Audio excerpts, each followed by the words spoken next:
నిన్న జరిగిన Pahalgam terror attack తర్వాత న్యూఢిల్లీలో పాకిస్తాన్ హై కమిషన్ ఆఫీస్లోకి ఒకతను కేక్ తీసుకొని ఈరోజు వెళ్ళడం అనేది మీడియా వాళ్ళు గమనించారు. అంటే అసలు కేక్ తీసుకొని వెళ్ళి సెలబ్రేట్ చేసుకోవాల్సిన మూమెంట్ అనేది కాదు. బట్ అది Pakistan high commission office. So ఇదే డౌట్ వచ్చి మీడియా అందరూ కూడా అతన్ని చుట్టుముట్టి ఆగ్రహంతో అడిగారు, ఎందుకు ఈ కేక్ తీసుకెళ్తున్నావు, దీని పర్పస్ ఏంటి, మాకు చెప్పాలి అనేసి. బట్ అతను ఎలాంటి కనీసం ఒక చిన్న మాట కూడా లేదు, దీని పర్పస్ కోసం తీసుకెళ్తున్నా, there is nothing in it, so ఇందులో తప్పేం లేదు, వేరే జెన్యున్గా ఉద్దేశం ఉండుంటే కనీసం నోరిప్పి మాట్లాడతాడు కదా.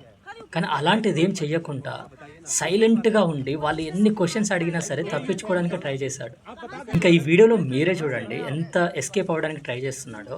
అండ్ ఆ కేక్ ఎందుకు తీసుకెళ్ళాడు అనేది ఎలాంటి అఫీషియల్ కన్ఫర్మేషన్ అయితే లేదు. అంటే వాళ్ళు సెలబ్రేషన్స్కా లేకపోతే ఇంకొక దానికా అనేసి. On official note it is a false news ఏంటి సెలబ్రేట్ చేసుకోవడానికి అనేది. బట్ ఆన్ అన్అఫీషియల్ నోట్ ఇంకా చాలా క్వశ్చన్స్ అయితే రైజ్ అవుతున్నాయి అందరి మైండ్లో ఈ యాక్ట్ గురించి. సో ఇంకా మీరేమనుకుంటున్నారో కమెంట్ చేసేయండి. ఇలాంటి మరింత ఇన్ఫర్మేషన్ కోసం ఫాలో చేసి పెట్టుకోండి. యోబ్ బీయింగ్ సూర్య సైనింగ్ ఆఫ్.